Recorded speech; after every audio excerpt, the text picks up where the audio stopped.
अब बात कर लेते हैं महाराष्ट्र की, जहां बीजेपी के खराब प्रदर्शन के बाद महाराष्ट्र बीजेपी कोर ग्रुप की कल अहम बैठक हुई। इस बैठक के बाद बीजेपी ने साफ कर दिया कि महाराष्ट्र बीजेपी में कोई बदलाव नहीं होगा और एक बार फिर से मजबूती से राज्य में एनडीए महायुति की सरकार बनाने की तैयारी शुरू की जाएगी।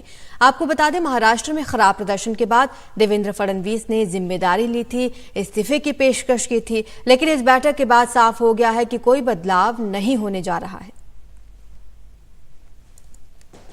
आगे में विधानसभा की रणनीति क्या होनी चाहिए, उसकी ब्लूप्रिंट पर एक हमने चर्चा की।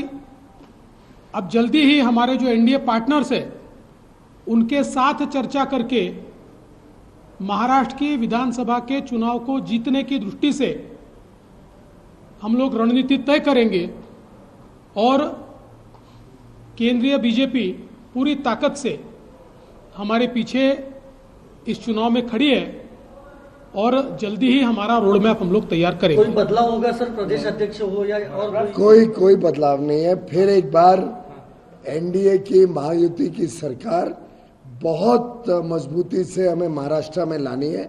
किसी प्रकार का कोई बदलाव का सिलसिला नहीं है। महाराष्ट्र में बीजेपी अपने संगठन और सरकार में कोई बदलाव नहीं करेगी। इस तरह के कयास काफ़ी दिनों से लगाए जा रहे थे, क्योंकि लोकसभा चुनाव का जब परिणाम आया उसके बाद देवेंद्र फडणवीस जो महाराष्ट्र बीजेपी के बड़े नेता हैं और महाराष्ट्र सरकार में उप मुख्यमंत्री हैं, उन्होंने ये कहते हुए अपने इस्तीफे का प्रस्ताव दिया था कि वही पार्टी को लीड कर रहे थे एक तरीके से लोकसभा चुनाव में, और पार्टी की बड़ी हार के लिए वो खुद को जिम्मेदार मानते हैं। लिहाजा वो अपने पद से इस्तीफा देना चाहते हैं और विधानसभा चुनाव जो इस साल के अंत में होना है उसको देखते हुए वो पार्टी को ज़्यादा समय देना चाहते हैं ताकि संगठन को और मजबूत किया जा सके। तब से ये चर्चा थी और ये माना जा रहा था और इंतज़ार इस बात का था कि पार्टी इस पर क्या फैसला करती है। तो आज बीजेपी मुख्यालय में दिल्ली में महाराष्ट्र कोर ग्रुप की बैठक हुई केंद्रीय नेतृत्व के साथ, जिसमें देवेंद्र फडणवीस और महाराष्ट्र के अन्य नेताओं के साथ साथ बीजेपी अध्यक्ष जेपी नड्डा और केंद्रीय गृह मंत्री अमित शाह बैठक में मौजूद थे। और उस बैठक के बाद इस बात को बिल्कुल साफ कर दिया है पार्टी ने कि महाराष्ट्र में न तो संगठन और न ही सरकार के स्तर पर कोई भी बदलाव किया जाने वाला है। बैठक के बाद पीयूष गोयल जो मुंबई उत्तर से सांसद हैं और केंद्रीय मंत्री हैं, उन्होंने साफ साफ कहा कि कोई बदलाव नहीं किया जाएगा पार्टी और संगठन सरकार में, और बीजेपी अपने सभी सहयोगियों के साथ जो आने वाला विधानसभा चुनाव है उसमें मजबूती के साथ चुनाव लड़ेगी।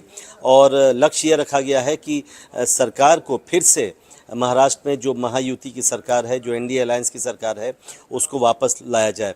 तो एक तरह से उन अटकलों पर भी विराम लग गया है और उन चर्चाओं पर भी विराम लग गया है कि क्या देवेंद्र फडणवीस महाराष्ट्र सरकार से इस्तीफा देंगे और क्या उनके इस्तीफे को स्वीकार किया जाएगा और क्या क्या बदलाव पार्टी और सरकार के स्तर पर देखने को मिलेंगे। तो पार्टी ने बिल्कुल साफ कर दिया है कि कोई बदलाव नहीं होगा। आज की जो बैठक हुई बीजेपी मुख्यालय में, उसमें लोकसभा चुनाव परिणामों की समीक्षा तो की ही गई, साथ ही आने वाले विधानसभा चुनाव के लिए क्या रणनीति बनाई जाए उस पर विस्तार से चर्चा की गई। और जल्द ही अब बीजेपी अपने सहयोगियों के साथ बैठक करेगी महाराष्ट्र में और उसके बाद जो विधानसभा की रणनीति है उस पर आगे विचार किया जाएगा और उसको अंतिम रूप दिया जाएगा। नई दिल्ली से प्रशांत, एनडीटीवी इंडिया।